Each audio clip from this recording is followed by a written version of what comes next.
खबर का पीसीसी में आज से बैठकों का दौर शुरू होने वाला है। लोकसभा प्रभारियों और कोऑर्डिनेटर्स की महत्वपूर्ण बैठक होनी है। तस्वीरें सीधे आपको दिखा रहे हैं। कुछ ही समय में बैठक की शुरुआत होगी। लीडरशिप डेवलपमेंट मिशन पर मंथन किया जाना है।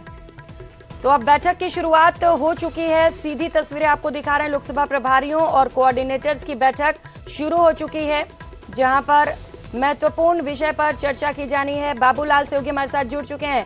बैठक की शुरुआत हो चुकी है। बाबूलाल, कौन कौन पहुंचा इस वक्त? जी देखिए, अधिकांश लोकसभा में प्रभारी बनाए गए थे लोकसभा क्षेत्रों पर, तो वो इस बैठक का हिस्सा है। मधुसूदन मिस्त्री बैठक ले रहे हैं। उनके साथ में राजस्थान की 25 जो लोकसभा सीटें हैं उन पर भेजे गए प्रभारी जमीनी रिपोर्ट के साथ में सामने बैठे हैं और उनसे एक एक से यानी कि बारी बारी से सबको बोलने का मौका मिलेगा। और हर लोकसभा सीट के विधानसभा क्षेत्रों का हाल क्या है, यानी कि राजस्थान में एक लोकसभा सीट के भीतर 8 विधानसभाएं आती हैं, तो 8 विधानसभा क्षेत्रों की स्थिति क्या है, कांग्रेस कहां पर मजबूत है, कहां पर उसे चुनौतियां पेश आने वाली हैं, तो उसको लेकर के सारी रिपोर्ट ऑब्जर्वर जो हैं, जो प्रभारी हैं, वो ऑब्जर्वर के सामने रखेंगे और मधुसूदन मिस्त्री को पूरा फीडबैक देंगे। तो आज की जो बैठक है ये बहुत ही महत्वपूर्ण है और ये पहली बैठक है एक तरह से, क्योंकि चुनाव से यानी कि जब जिम्मा दिया गया था प्रभारियों को तब एक बैठक हुई थी, तो इनको टास्क दी गई थी कि आप ग्राउंड पे जाइए और वहाँ के जो जाति समीकरण है उनका पता लगाइए। पार्टी हार रही है तो उसके कारणों का पता आपको करना है। संगठन कितना कमजोर है, कितना प्रभावी है, इसका आपको आकलन करना है और किस तरह से चुनावी मुद्दे उस इलाके में, उस विधानसभा सीट पे, उस लोकसभा क्षेत्र में प्रभावी हो सकते हैं, तो उसकी भी जानकारी इनको जुटानी थी। तो तमाम जानकारी जुटा सके और आज ये जो प्रभारी हैं ये मधुसूदन मिस्त्री के पास में पहुंचे हैं और अब ये बैठक शुरू हुई है। तो सब अपनी बात यहाँ पर कहने वाले हैं, क्योंकि सूबे में सरकार रिपीट करनी है और ऑब्जर्वर जो है उसके ऊपर, उनके कंधों पर सबसे बड़ी जिम्मेदारी होती है। उनको तमाम चीजों को ऑब्जर्व करना होता है।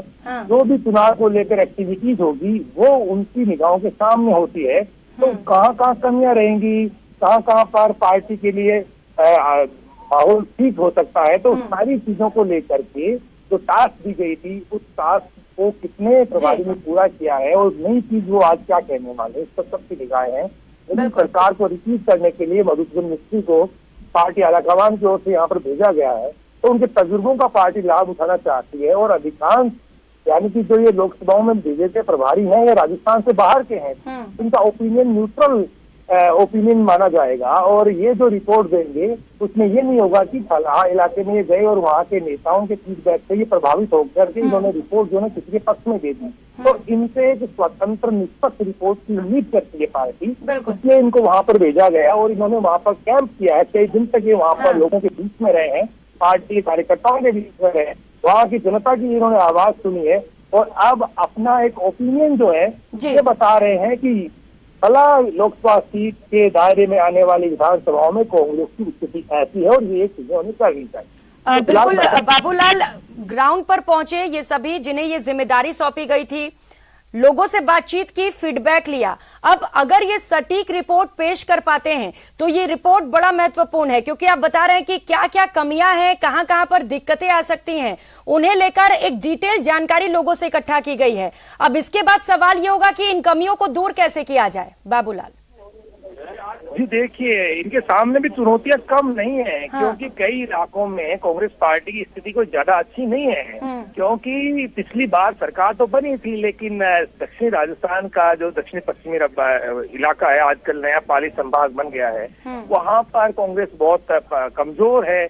उस यानी कि जालोर सिरोही लोकसभा सीट पर तो एक सीट है पार्टी खाते में, तो वहाँ के जो प्रभारी हैं उनसे हमने बात करी तो उन्होंने कहा कि बहुत कमियां रही हैं, बहुत होमवर्क की जरूरत है, बहुत सारा हमने वहाँ काम किया है, किस तरह पार्टी वहाँ मजबूत हो सकती है, कैसे चेहरे वहाँ पर पार्टी को देने चाहिए, वहाँ की सोशल इंजीनियरिंग क्या होनी चाहिए, जो प्रभावी जातियां हैं वो बीजेपी की तरफ लामबंद है उस इलाके में, और गुजरात की हवाएं जो है दक्षिणी राजस्थान को, दक्षिणी पश्चिमी राजस्थान को बहुत प्रभावित करती हैं। तो उसको लेकर के नए सिरे से पार्टी को रणनीति बनानी होगी, क्योंकि गुजरात का जो बॉर्डर है वो बीजेपी को बहुत रास आता है और बीजेपी वहां पर बहुत मजबूत रहती है, तो कांग्रेस वहां कैसे मजबूत हो। काम तो बहुत किया है सरकार ने, धरातल पर असर भी लोग कहते हैं कि है, तो वो चुनाव में कैसे कन्वर्ट हो। तो इसके लिए तमाम तरह के फीडबैक, सर्वे, ग्राउंड की रिपोर्ट, ऑब्जर्वर्स की रिपोर्ट, कोऑर्डिनेटर्स की राय बहुत महत्वपूर्ण हो जाती है। और सब की रिपोर्ट्स को, सर्वे को जो मिलान करके और उसमें से कुछ अच्छी चीजें ढूंढी जाएंगी, तो हो सकता है कांग्रेस पार्टी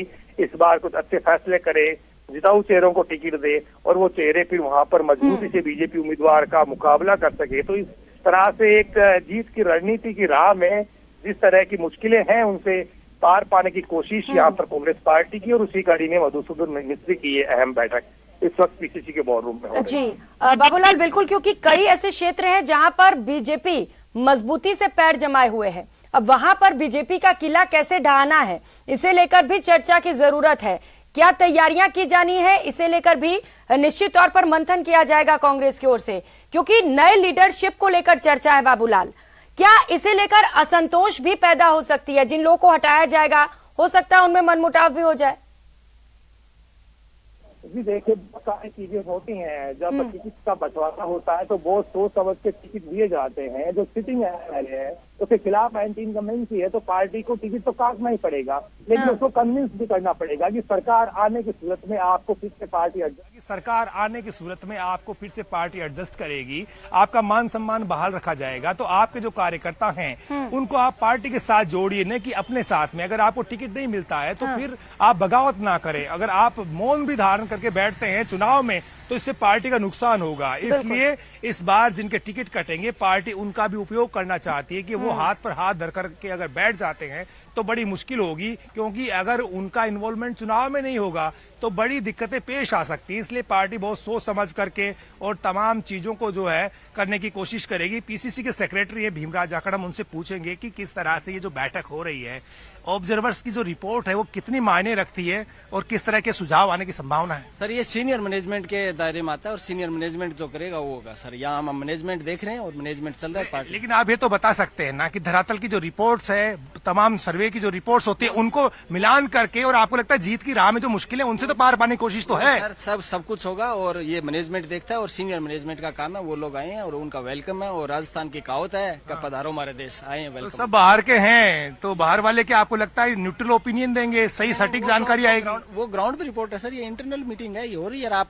खुद जाके आए हैं, आपने खुद देखा है मीटिंग में, आप खुद होके आए हैं। इसके बारे में ज्यादा क्या बताऊँ। तो देखिए, क्योंकि इंटरनल मीटिंग है और तमाम जो चीजें होती हैं वो भीतर की बात है पार्टी की, लेकिन सबसे बड़ी बात यही है कि ऑब्जर्वर्स ने तमाम जो प्रभारी लगाए हैं वो कई राज्यों में या तो पूर्व में विधायक रह चुके हैं या वर्तमान में विधायक हैं या पार्टी में अहम ओहदों पर हैं, तो उनको लाया गया है। तजुर्बे वाले लोग हैं और धरातल की सच्चाई सुनने में उनको महारत हासिल है, तब कहीं जाकर उनका चयन किया गया है। इसमें दिल्ली के लोग हैं, इसमें पंजाब के जो है नेता हैं, हरियाणा के हैं, गुजरात के हैं, एमपी तक से नेताओं को बुलाया गया है। इसका मतलब यह है कि उन लोगों के पास में ग्राउंड की रियलिटी जानने की पूरी कुव्वत है, इसलिए उनको मौका दिया गया है कि वो लोकसभा सीटों पर जाकर के और जो विधानसभा क्षेत्र हैं वहां की सच्चाई जान करके एक सही जानकारी यहां तक पहुंचाएं, ताकि मधुसूदन मिस्त्री जब इन रिपोर्ट्स के साथ में जब स्क्रीनिंग कमेटी की बैठकें होंगी तो उनके साथ में जब टिकटें बटेंगी तो सारी रिपोर्ट्स को देखा जाएगा कि ऑब्जर्वर्स की ओर से रिपोर्ट क्या आई है, वो उसका भी मिलान किया जाएगा। तो चीजें जो हैं कांग्रेस बदलने की कोशिश कर रही है। अब तक ढर्रे पर चलने वाली पार्टी मानी जाती थी कि ये ज्यादा प्रयोग नहीं करती है, बदलाव इसको पसंद नहीं आता, लेकिन इस मर्तबा जिस तरह की कोशिश है पार्टी के आलाकमान की ओर से, तो वो तमाम तरह के प्रयोग कर लेना चाहती है ताकि कल सवाल ना उठे कि साहब इतनी मेहनत और होती तो और कुछ नतीजे बेहतर आ सकते थे। इसलिए जीत की राह के लिए जो भी समीकरण बनाए जा सकते हैं उनकी एक कोशिश है, और उस कड़ी में मधुसूदन मिस्त्री का राजस्थान में आना, उनको बड़ी जिम्मेदारी देना और उनके नीचे एक बड़ी टीम खड़ी करना, यही साबित करता है कि ये जो लोग हैं वो सच्चाई बताने की कोशिश करेंगे। क्योंकि अगर स्थानीय नेताओं को ऐसी जिम्मेदारी दी जाती है तो फिर सच्चाई सामने नहीं आती और फिर पार्टी के पास में अफसोस के आंसू बहाने के अलावा कोई और चीजें नहीं रहती।